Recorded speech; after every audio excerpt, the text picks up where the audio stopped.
In Romagna basta che vi siate veduti una volta o due, che nasce una confidenza, un affiatamento, tanto da parere una conoscenza di 20 anni.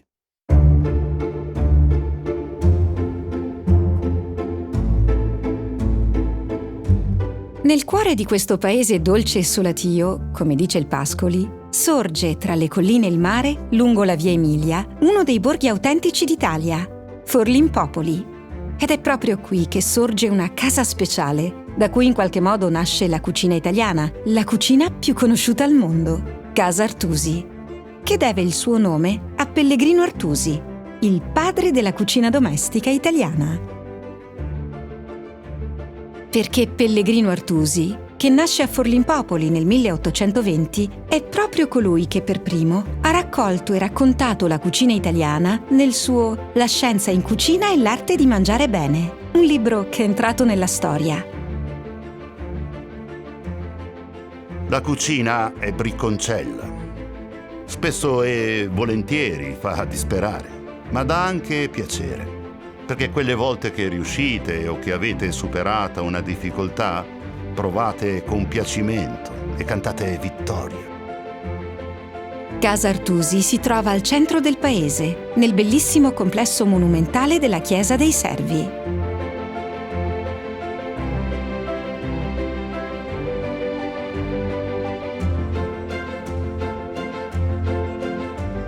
Nella biblioteca di Casa Artusi sono conservati, come se il tempo si fosse fermato a riposare, il salotto e lo studio di Pellegrino Artusi, assieme alle sue lettere, ai suoi volumi, ai carteggi con i tanti che gli chiedevano il libro o gli mandavano quelle ricette che poi sarebbero state inserite nel suo manuale. Non vorrei però che per essermi occupato di culinaria mi gabellaste per un ghiottone o per un gran pappatore. Protesto, semmai, contro questa taccia poco onorevole, perché non sono né l'una né l'altra cosa. Amo il bello e il buono ovunque si trovino e mi ripugna di vedere straziata, come suol dirsi, la grazia di Dio. Nella cucina della casa, che ogni giorno ospita appassionati e professionisti, si svolgono corsi di cucina domestica. Il miglior maestro è la pratica sotto un esercente capace, ma anche senza di esso, con una scorta simile a questa mia. Mettendovi con molto impegno al lavoro, potrete, io spero, annaspare qualche cosa. Ma la casa ha anche altri spazi, che ospitano eventi e incontri, tutti dedicati all'arte di mangiar bene.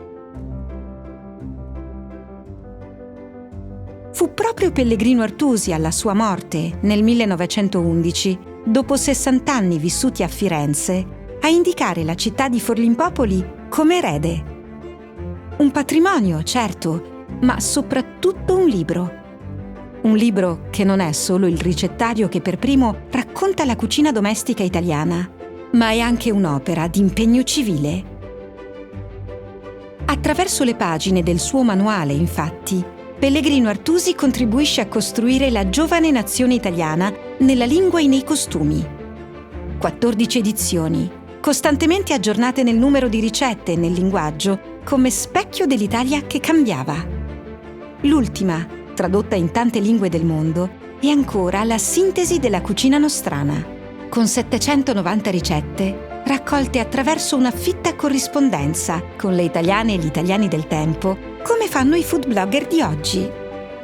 Forlimpopoli non ha dimenticato il suo figlio più illustre e ogni anno lo celebra con le feste artusiane, 9 giorni a fine giugno, in un omaggio alla cultura del cibo. Perché proprio in questa casa, in questo paese, in questo territorio, si celebra la cultura del cibo come elemento di unione di collettività, di comunità e di accoglienza, così come lo intendeva Pellegrino Artusi. Vedendo che si è giunti a innumerevoli ristampe, con milioni di esemplari, peraltro tradotti in svariate lingue, mi giova credere che codesto manuale sia ben vivo, imperciò che io vivo con lui e me lo porto appresso, come viatico e passaporto,